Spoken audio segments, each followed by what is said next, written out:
If I can't beat a Corvette in my truck, why are we even doing this? It was left unattended, and a head gasket job turned into a lot more. So there's a reason why the turbo and the manifold are no longer on this engine. Me being me, there was parts on the shelf. So now, instead of just doing a head gasket, we're gonna push this thing up to a little more horsepower. That's boy math. That's boy math. We're gonna make this thing fun. So I love the Mega Cab. I love driving the Mega Cab. I love the sleeper truck look. The only problem is it's not a sleeper truck. It's just a slow truck. So we're gonna fix the slow truck problem today. We have peer pressure back in the shop a little earlier than anticipated. We were planning on doing some of these upgrades throughout the year. However, Deb broke my truck. So now I gotta fix it. All jokes aside, we were doing some dyno testing, and I was really pushing to see what we could get just tuning alone. And we basically closed off the wastegate on the turbo, cranked up the boost to max. We ended up revving the ever-living crap out of it because there is a non-working RPM gauge in this, so the tach wasn't reading. Deb was driving it. I told her an RPM target to hit, and it never got there. And I was just listening to it. I'm like, that sounds like a lot. Sounds like a lot of RPMs. So I think we actually pushed this stock 5.9 up to almost like $5,000, which is definitely not where it wanted to be. So we popped a head gasket. Now we're in the very familiar territory for a diesel owner, or really any car guy. Well, while I'm there, I don't want to just do the head gasket because I have a new head that I plan on putting on anyway. So it's like, well, if I'm taking the head off, I'm going to put the new head on. Well, I mean, if I'm taking the head off, I might as well put new injectors in because the injectors are going to be out of it anyways. And I can't run the injectors that I have that are new because they're 100% overs and the CP3 won't handle it. So I got to do the CP3. Well, now if I'm doing the injectors and the CP3, it only makes sense to upgrade the turbo because now, like, well, why wouldn't you? The manifold's going to be off. So now we can put the turbo on. We already planned on doing the exhaust. So if the exhaust is going to be off, the manifold's off, why not just do the turbo?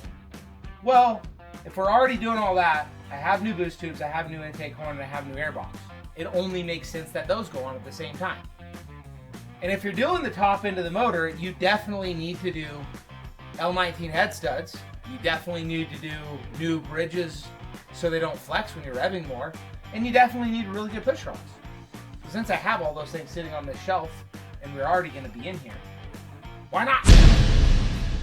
That's boy math. That's boy math. Whatever happened to, like, what is a tune worth? What is injectors worth? What is... We are going to do some more performance modifications on this truck. We will dyno it at every turn. We'll do a turbo, test it, injectors, test it. So you guys get the drill. We're going to test everything on this truck. It's the beauty of having a dyno. Throw away the plan. We could do that. But then I wouldn't have a fun truck until 2027. And I drive this to work. So we're going to have a fun time trying to make this thing a 900 horsepower truck. And what's going to happen the very first time I drive it is I'm going to completely decimate the transmission that's in here. So we'll see how long the stock trans can hold way too much power, and then I'm going to put the one that's over there in it. So Luke said it just all makes sense. I already came prepared for everything that is going to happen. We have some sexy parts. It's going to be the first shiny piece that gets to go in peer pressure. Some cool looking turbos, or a cool looking turbo, not turbos yet. And then some catch can like all the accessories. So if we're going to be in here, might as well do it right. Might as well have a good time with it. So enjoy the ride. We'll see what this thing can do after. We'll throw her up on the dyno and see how long the trans lasts. It's like he's talking you into it, Deb. Yes, I feel like he's more or less like getting you guys to agree with him, which is not hard. This is why they're my best friends. You guys are bad friends. Yeah, so I kind of wanted to do a parts breakdown. This is what I would call my, I don't know, fun street, hot street setup. This is not, I mean, you could definitely tow with this. It's not going to be the world's best towing setup. But this should get me in the 900-ish horsepower mode. Maybe less, maybe more. It depends on how good this turbo works. But let's pop into the goods, shall we? So, what are we putting in here? It all started with this thing that has to go in. So this is a PDD head. It's a stage 2 hot street ported head. I was going to do new valve springs until I looked at ones that are in here. These are very high-end Mantons that come with their kit. I don't know if you guys can see Manton on the keepers there. So the conicals, I think they call these pressure towers from in Manton World, or XDP. But these are very good. They're a 4,500 RPM capable spring, so we're just going to send it with those. I do have a couple of other options, but why take them out? They're going to work fine. And then the real reason we're doing this head, the big thing is when you start cranking these things up, you will pop head gaskets. So we have so the head is ported, which is going to make it flow more, which is good once you start cranking up the boost. But this little groove right here is really the secret sauce. So we'll have a fire ring. So there'll be a stainless steel wire that's going to be between this and the head. And it basically makes head gaskets, I'm not going to say impossible to pop, but it's way less likely. And there is a good chance in the future this might have a second, much larger turbo on it. So, got to be prepared. So this is the matching head gasket. You have to have a special head gasket for a fire ring head. You always, whenever you're turning these things up, do yourself a favor. Get a valve cover that vents well. And get yourself a catch can and use something large. I like to use 12AN. The reason being, if you don't, and you're building a bunch of crankcase pressure, and I guarantee you, if you start throwing boost at a well-worn engine, it will build crankcase pressure. When that happens, you start blowing seals and leaking oil. So instead of doing that, make sure you have crankcase ventilation figured out. We're going to use a set of, we'll just call these brand used. They're brand used L19 head studs. These are the same as the CA625 as far as performance. They have basically the same tensile strength, same yield strength. You torque them to the same amount of foot-pounds.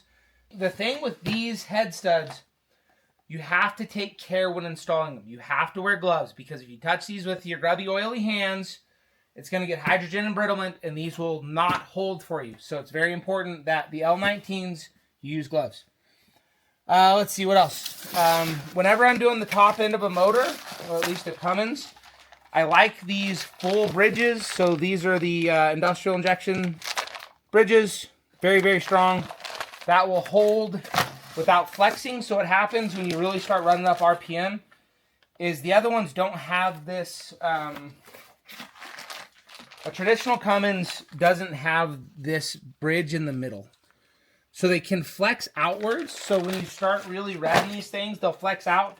And it puts a lot of pressure outwards on the valves themselves, which wears your valve guides. So these are very inexpensive. I always do them. And then a big set of 7/16 big boy thick wall push rods. It's like push rods, again, they're not that expensive. Get the good ones the first time. Thank me later. We've got some extras over there, like a higher rail pressure sensor and stuff like that. Not a big deal there.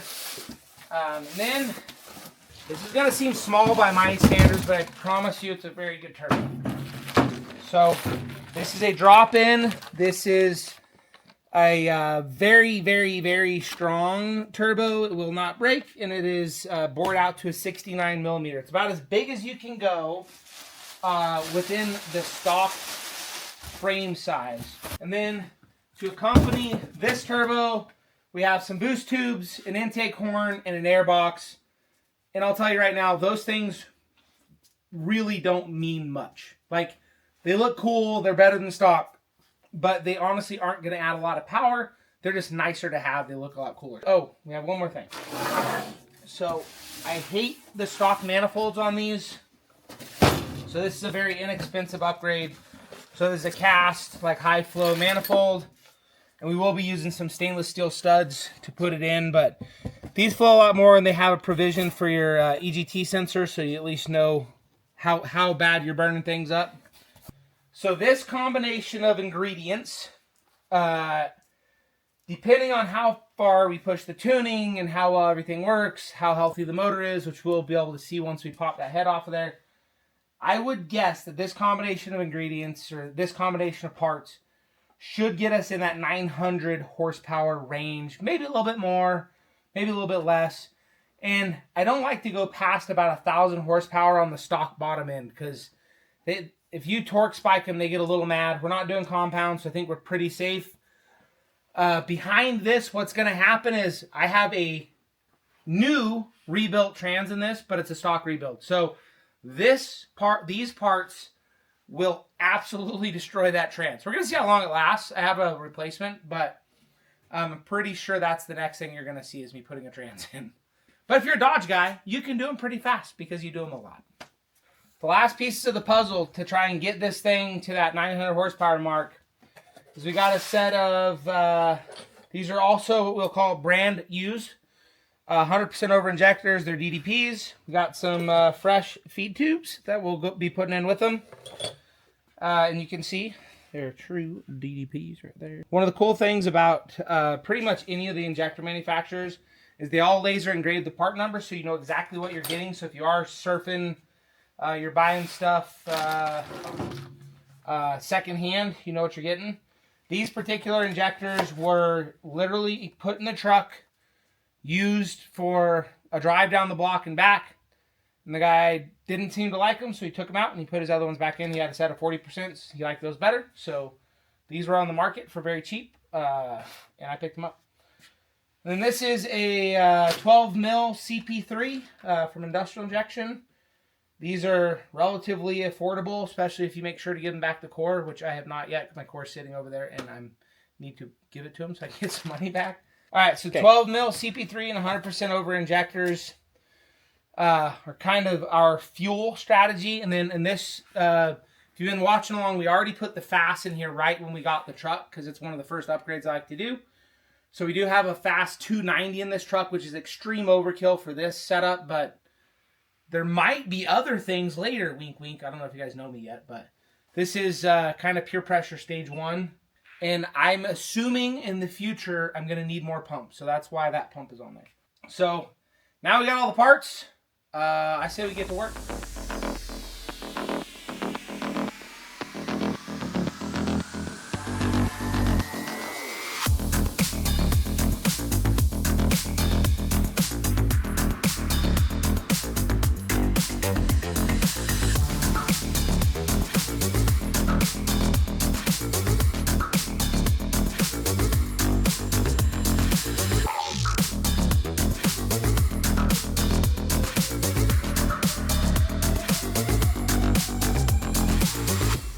Someone that was in here before you tightened these injector nuts just a little too tight. Sometimes they're a little tight to break loose. So I encourage you to break these loose very, very slowly and very gently. Never, ever use an impact on these. So what'll happen is you'll spin the connector right off of the injector. And then you'll be really sad because they won't take them as a core anymore. But these really only need to be like finger tight. Like they really don't need to be tight at all. What is a fire ring? And if you're, into this stuff, it makes sense to you. But if you're not into this stuff, it doesn't make sense because pretty much only like top fuel dragsters and super, super high horsepower gas cars use this technology. But it's proven to be the most effective at holding super, super high cylinder pressures. So a typical head gasket looks like this. Don't mind this one, it's super dirty. This is your sealing ring for all the combustion between the head and the block. And this is fine for most use cases. Like a factory Cummins, you can use this and it'll be just fine. The problem comes in is when you start turning it up, you're increasing boost, especially if you go to compound turbos. So then, if you go to this firing setup and you use the correct head studs to go with it, this whole thing will kind of compress as you mash it down, and it'll make it to where it's almost impossible to blow a head gasket. To make that possible, though, you have to cut these receiver grooves. So this one is what we'd call all in the head. You can do it multiple ways. You can do all in the head, all in the block, or half and half. Traditionally, half and half is the strongest. This is an all in the head, so I don't have to take the block out of this, and I don't have to get it remachined. But this will still do exceptionally well, so you don't have to worry about Deb blowing my head gaskets again. Hey. So to make that possible, they actually machine out a portion of a traditional head gasket and make it perfectly round. So this will fit directly over this perfectly. So one of the things I'm doing right now is if you do an all in the head, what happens is it gets really, really hard to keep these aligned as you're putting it on the block. So what I like to do, and what a lot of other people do, is you just kind of put 4 dabs of super glue on this to hold it in this receiver groove until it's on the block. And then the heat and everything will make that super glue disappear. Won't hurt anything. But it just makes it to where this will stay in the groove when you're putting it on. Because if you're trying to set this with the block down, I've had it to where these are off center, and you can't really tell. Like while you're clamping the head down, you can't tell. So I like to just get them glued in there. Is it not possible to remove the gasket by precision decking, ? You can improve the sealing, but it'll never get good enough. Like, you can always blow through those head gaskets. There's just not enough clamping force. So you can do an O-ring, which just pushes down harder. Get this out of the way. An O-ring basically adds a little protrusion, and it pushes down harder on this to make a little better seal. But this is the ultimate in sealing strength. We had a really good question. And it's a very common misconception. So someone was asking about the longevity of a head with fire rings. So there is definitely a stigma about fire rings leaking over time and like almost getting eaten by the combustion process. And that was 100% true. The thing that is different now is the fire rings are perfectly cylindrical. They used to be like a square. So it used to be a square cut groove, and those tended to not have a lot of longevity. The new ones, as long as you use a high quality stud that can get enough crush on them, are 100% fine. You can run them for, hundreds of thousands of miles, I'm sure.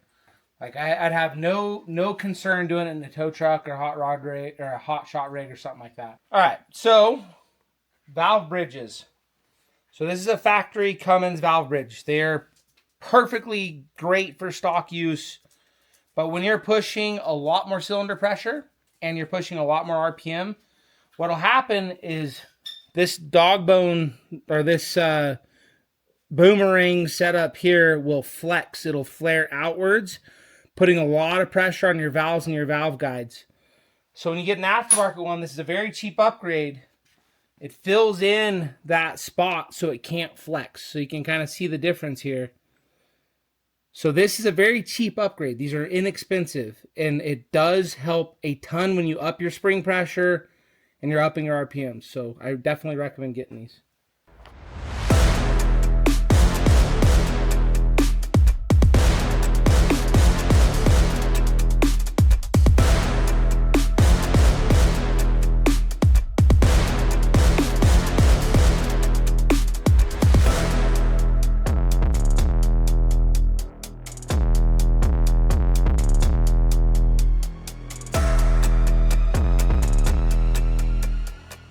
So I just put a little oil on the coarse threads going into the block, just so they don't get bound up, so I'm putting them in.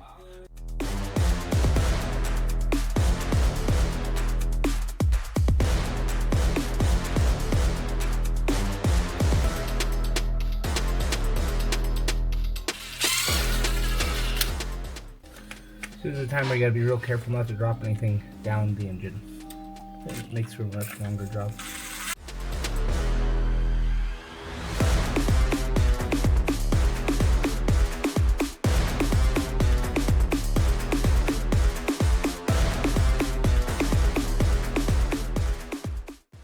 So I always just like doing these one at a time is a pain. So I just put a bunch. That's why I'm wearing gloves right now, because this stuff gets everywhere. And I'll just kind of like work it through all the washers all at once. And it makes it way faster. Well, we got the new head on, so we got a new fire-ringed head, and that's about all that we got done. Like, moved everything over. I got all the parts cleaned up from the old head, got everything transferred over. We got the new head dropped on with the fire rings, new head gasket, and got all of our studs lubed up with the ARP lube. We're officially to torquing some head studs. So we just put a little bit of oil on the threads, thread the studs into the block, Go all the way down until it bottoms out, and then back it off about 1/4 of a turn just to allow some growth on that stud. You want to lube up both sides of the washer, and you want to lube up the bottom side of your nut. Get all those in. If you have any that are much higher than others, you know that one did not get all the way tight, and you probably have some liquid in that hole. So what we're going to do is we're going to work our way from the inside out. So you'll go 50-50, 50-50, 50-50, and you'll just keep making a bigger and bigger circle. We're going to do 50, 100, and 150. So this is what you would do for like a CA625 or an L19 stud. Once we're done with that, I'm going to show you guys what we call a line torque, which is just a double check to make sure you didn't miss anything. But I'm going to get to torquing this thing down. Once we're done with all of that, you will have to do at least one hot retorque. I always do 2. So I do 1. I'll get the oil up to temp, no coolant. Then I'll shut the engine off, retorque it as fast as I can. Then I'll put coolant in the motor. I'll drive it around for a while, maybe 100 miles or so. Get that, nice and hot. Let the whole engine kind of settle in, and then torque it again. And that's it. Let's get to her. And I will tell you right now, 150 is a lot of torque.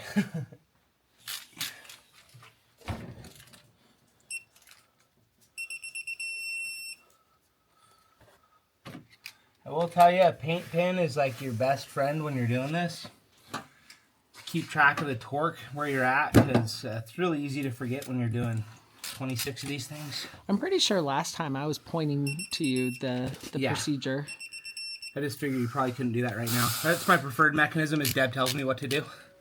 And she just takes care of it on a little piece of paper to track it. Big B said Wes could do 150 pounds with his pinky. You gonna change the oil after? Absolutely. So I already drained the oil, and then we'll put new oil in. But you really, anytime you open a motor, you should always change the oil. Johnny Even said, if you're only doing a turbo, I always change the oil. Johnny said, how did the bottom end look like? Awesome. This thing, I couldn't see like the bearings and stuff like that, but I can tell you looking at the pistons and rings and cylinder walls, this thing was definitely rebuilt. It definitely wasn't rebuilt with high-end parts or anything, but it's a fresh build.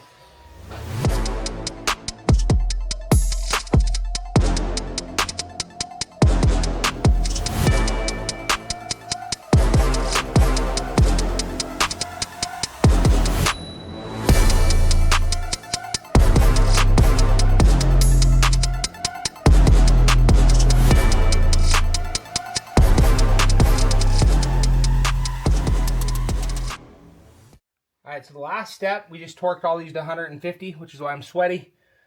What I like to do is do a line torque. What that means is I'm going to start at the far back left. I'm going to work my way up this row. I'm going to go down this row. I'm going to come back up this row, down this row.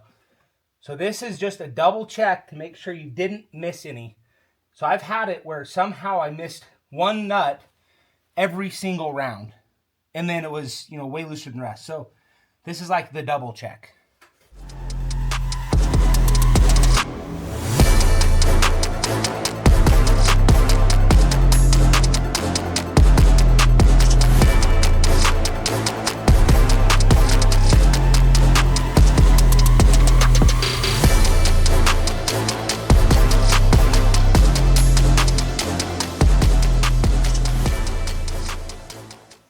All right, we're going to go with the old the guy she told you not to worry about. All jokes aside, it's pretty clear which one of these is going to be stronger, right? You got a big 7/16 push rod versus a standard factory push rod. So what happens is when you increase RPM and you increase spring pressures, these bow, especially when you're doing like compound turbos, because it's having to crack open the valve against a lot of cylinder pressure. So it's very hard. So these, not only are they bigger around, the wall thickness on these push rods is much thicker as well.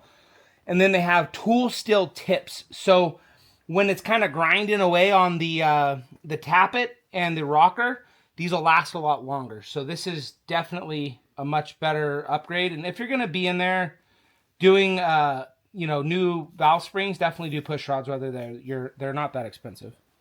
So we're getting ready to put in our push rods.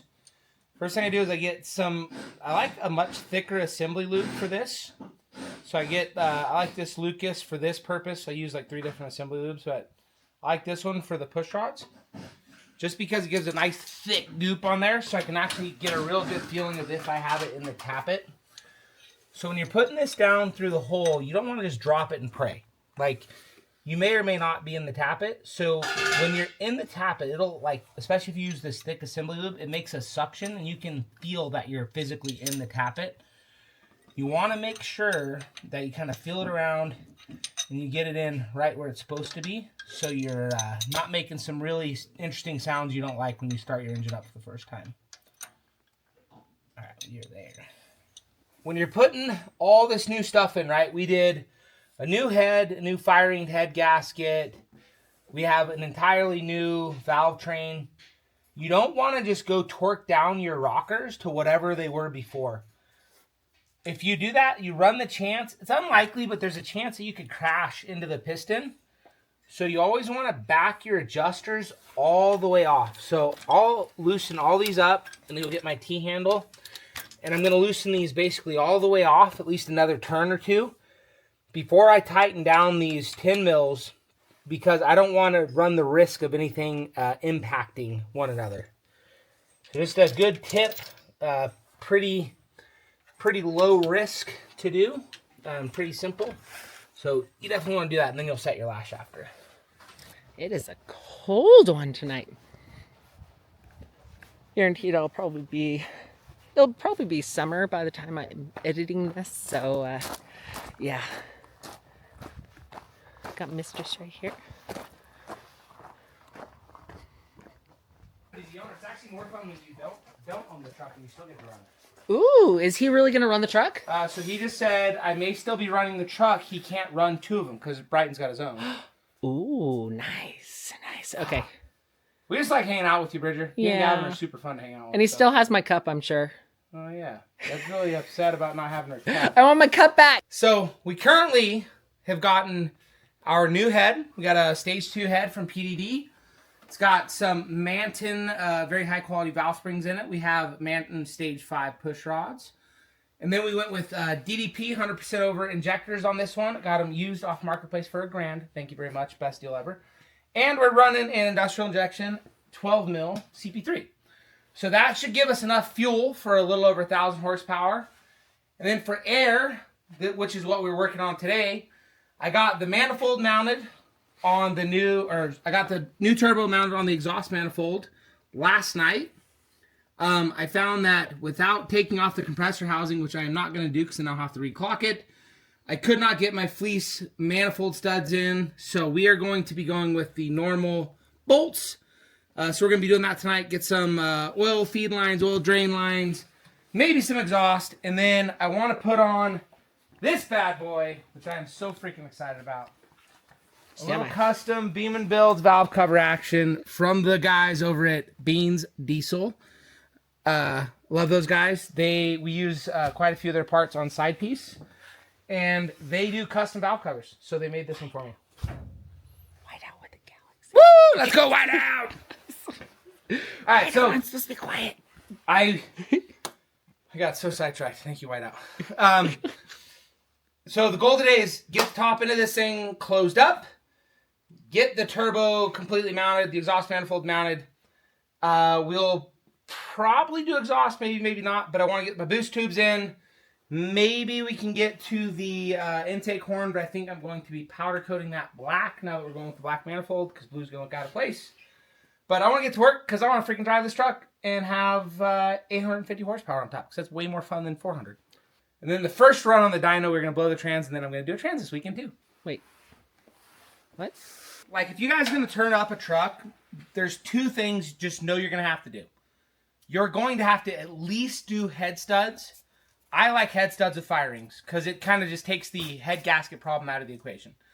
The other thing is these transmissions, a 48RE, will handle 500 horsepower-ish pretty comfortably. Anything past that, I guarantee you're on borrowed time. Might last, might not. But this is a full manual valve body. Just do the full manual valve body. Thank me later. They're super fun to drive. Full manual valve body. It's got a 35 spline input, a 29 spline output, so fat in, fat out. full billet everything. Literally every part that you can have that's billet is billet inside of this thing. Then we're using a stock stall converter on this one because we plan on driving it on the street a lot, not so much racing. And it'll be plenty of transmission to hold anything we can do to her. So, looking forward to it.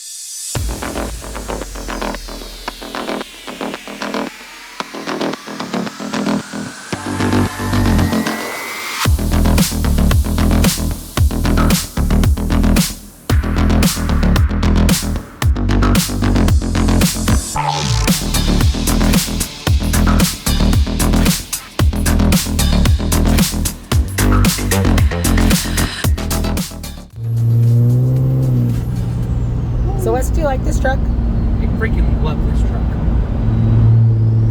We just hit 50 pounds of boost. 50?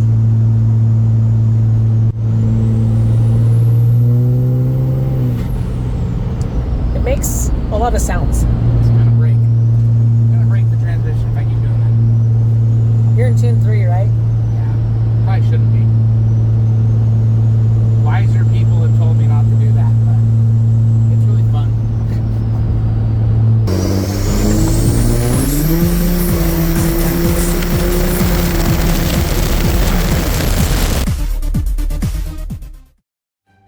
And then rev the ever living crap out of it because it's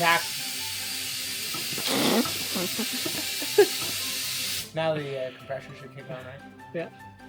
And now we're in the very normal. No squeaky toys. The only thing that's different is you have to treat these. What was that? We reached a live goal. Yay! Start over. But 12 mil 63. Thank you so much for the heart me. I appreciate it, Mike. Love it. Love shit on my face. Is that it? Is that it? Is that it?